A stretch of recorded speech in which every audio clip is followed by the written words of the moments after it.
कि महिला आरक्षण बिल उनकी लाश पर से पास होगा। हमारा बिल हमारा बिल हमारा बिल करने लगी। अभी 2023 तक महिला आरक्षण बिल को लेकर क्या क्या चीजें हुई। लोकसभा में महिला आरक्षण बिल पास हो चुका है। 454 लोगों ने इसके पक्ष में वोट किया और 2 सांसदों ने इसके विपक्ष में वोट किया। पता नहीं वो 2 सांसद कौन थे। खैर 27 सालों के बाद ये बिल पास हुआ है। ये कोई पहली बार नहीं है जब महिला आरक्षण बिल संसद की पटल पे रखा गया है। इससे पहले कुल मिला के 6 बार ये बिल संसद की पटल पे रखा जा चुका है। आइए समझते हैं शुरू से लेके अभी 2023 तक महिला आरक्षण बिल को लेके क्या क्या चीजें हुई। सबसे पहली बार ये बिल 1996 में संसद की पटल पे रखा गया था। उस समय HD देवगौड़ा भारत के प्रधानमंत्री हुआ करते थे, लेकिन उस समय ये बिल पास नहीं हो पाया।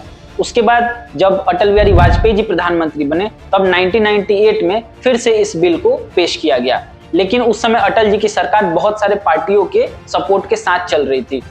जैसे ही अटल जी ने ये बिल पेश किया, उनकी सरकार अल्पमत में आ गई, यानी कि उनके सपोर्टर्स ने इसके विरोध में सरकार से समर्थन वापस लेने की घोषणा कर दी। इसके बाद 1999 में भी अटल जी ने इसको पेश किया, 2002 में भी अटल जी ने पेश किया और 2003 में भी अटल जी ने पेश किया, लेकिन कभी भी ये बिल पास नहीं हो पाया। रीजंस अलग अलग थे। कभी राजद ने तो हमेशा ही इस बिल का विरोध किया है और अलग अलग पार्टियों ने भी इसका विरोध किया है। इसलिए 27 सालों तक संसद की पटल पे ये बिल अटका रहा।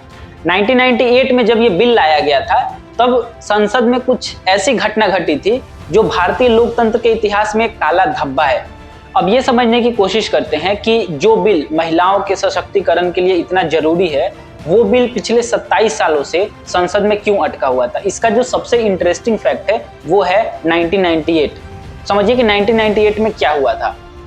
बिल पे बहस चल रही थी। उस वक्त गृह मंत्री लालकृष्ण आडवाणी हुआ करते थे और उस वक्त हुआ कुछ यूं था कि संसद की बहस अपने जोरों पे चल रही थी और जहानाबाद से राजद के सांसद उस वक्त हुआ करते थे सुरेंद्र यादव, जो अभी बिहार में सहकारिता मंत्री हैं। उस वक्त लालकृष्ण आडवाणी के हाथ में वो महिला आरक्षण का बिल था और सुरेंद्र यादव ने झपट्टा मारकर उस बिल को लालकृष्ण आडवाणी के हाथों से छीना और संसद की पटल पर सबके सामने फाड़ दिया। वो एक ऐसी घटना है जो भारत के संसदीय इतिहास पर काला धब्बा है।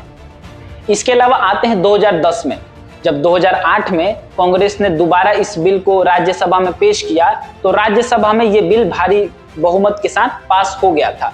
लेकिन जब लोकसभा में पेश करने की बारी आई तब उस वक्त 2010 में कांग्रेस के साथ राजद भी सरकार में थी, सपा भी सरकार में थी।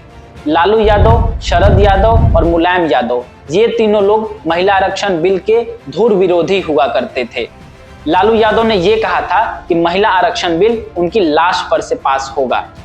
इसके डर से कांग्रेस ने 2008 में इस बिल को राज्यसभा में तो पेश किया, वहां पास भी हो गया, लेकिन लोकसभा में कांग्रेस ने इस बिल को पेश ही नहीं किया क्योंकि उन्हें अपनी सरकार जाने का खतरा था।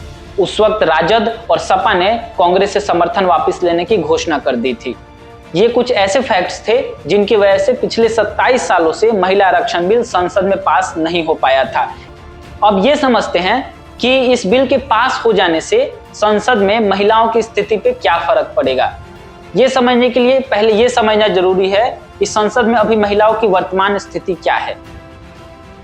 लोकसभा में कुल सीट है 543, जिनमें से अभी 82 महिलाएं सांसद हैं, यानी कि लगभग 15%। और राज्यसभा में कुल 31 महिलाएं सांसद हैं, जो कि होता है करीब 13%। इस बिल के लागू होने के बाद महिलाओं को जब 33% आरक्षण मिलेगा तो 543 का 33% होगा 181, यानी कि कम से कम 181 महिलाएं संसद में बैठेंगी इस बिल के पास होने के बाद। महिला आरक्षण बिल में महिलाओं को 33% आरक्षण देने की बात कही गई है, लेकिन ये सिर्फ लोकसभा और राज्य की विधानसभाओं में लागू होता है। राज्यसभा और जिन भी राज्यों में विधान परिषद की व्यवस्था है वहां ये आरक्षण लागू नहीं होगा। अब जब देश में महिला आरक्षण बिल की बात चल रही है, लोकसभा में ये पास भी हो चुका है, तो ये समझना जरूरी है कि भारतीय इतिहास में सबसे पहले लोकतंत्र के मंदिर यानी कि संसद में महिला आरक्षण की बात किसने रखी थी। 1931 में सरोजिनी नायडू जी ने ब्रिटिश पीएम को पत्र लिखकर महिलाओं को राजनीतिक अधिकार देने की बात कही थी। उनका मानना था कि महिलाओं को मनोनीत नहीं करना चाहिए, यानी कि नॉमिनेट नहीं करना चाहिए। उनको जनता के बीच से इलेक्ट करके लाना चाहिए। उसके बाद से ही देश में महिला आरक्षण यानी कि महिला आरक्षण बिल की बात होने लगी। तो सबसे पहली जो बात उठी थी महिला आरक्षण की वो सरोजिनी नायडू जी ने उठाई थी 1931 में। लोकसभा में महिला आरक्षण बिल पास हो चुका है और जैसे ही ये बिल पास हुआ तमाम पार्टियां क्रेडिट लेने के लिए लाइन में खड़ी हो गई और हमारा बिल हमारा बिल हमारा बिल करने लगी। ये तो वही बात हो गई कि शहर बसा नहीं और भिखारी लाइन में लग गए। अब कुछ ऐसी पार्टियों के बारे में बताते हैं जिन्होंने जी जान से इस बिल का विरोध किया था और इसके विरोध में लोकसभा में जहर खाने तक की धमकी दे डाली थी। लालू यादव, जिन्होंने 2010 में ये कहा था कि महिला आरक्षण बिल लालू यादव की लाश पर से पास होगा। अब इन लोगों की मानसिकता आप समझ सकते हैं कि महिला आरक्षण बिल को लेकर ये लोग क्या सोचते हैं। राजद और सपा ने तो 2010 में इस बिल के विरोध में यूपीए सरकार से समर्थन वापस लेने तक की घोषणा कर दी थी। अब आते हैं कांग्रेस पर। अब कांग्रेस ने कल से 20 ट्वीट किए हैं कि ये हमारा बिल है। सोनिया गांधी ने भी प्रेस में ये कहा कि ये तो अपना बिल है। भाई, जब तुम्हारा बिल है तो 2010 में तुमने राज्यसभा से तो पास करवा दिया, लेकिन लोकसभा में पेश क्यों नहीं किया? सरकार जाने का डर था ना। जब इतना ही डर है तो ये मत कहो कि तुम्हारा बिल है। ये तुम्हारा बिल था, तुमने राज्यसभा में पास करवाया था, लेकिन तुमने लोकसभा में पेश नहीं किया था, तो ये बिल आपका नहीं हुआ। अब आते हैं अखिलेश यादव पे। ये है अखिलेश यादव का ट्वीट जिसमें ये कह रहे हैं, बेसिकली ये कोटा विद इन कोटा की बात कर रहे हैं कि महिला आरक्षण के अंदर भी आरक्षण की बात होनी चाहिए। ये ट्विटर वाले नेता हैं, इनकी बातों को सीरियसली लेने की जरूरत नहीं है। ये इनका ट्विटर देखेंगे आप उठा के तो 2-3 महीने से सिर्फ सांड भरे पड़े इनके ट्विटर हैंडल पे।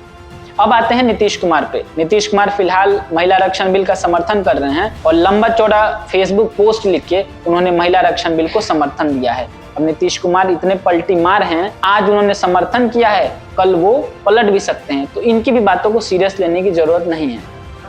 तो ये थे कुछ ऐसे नेता और कुछ पार्टियां जिन्होंने दोगलेपन की पराकाष्ठा को पार करते हुए आज महिला आरक्षण बिल का समर्थन कर रहे हैं, जो पहले महिला आरक्षण बिल का विरोध कर रहे थे। आप इस मुद्दे पे क्या सोचते हैं? कमेंट बॉक्स में अपनी राय जरूर दें। अगर वीडियो अच्छी लगे, इंफॉर्मेटिव लगे तो लाइक करिए, कमेंट करिए, शेयर करिए और सब्सक्राइब भी करिए। Thank you.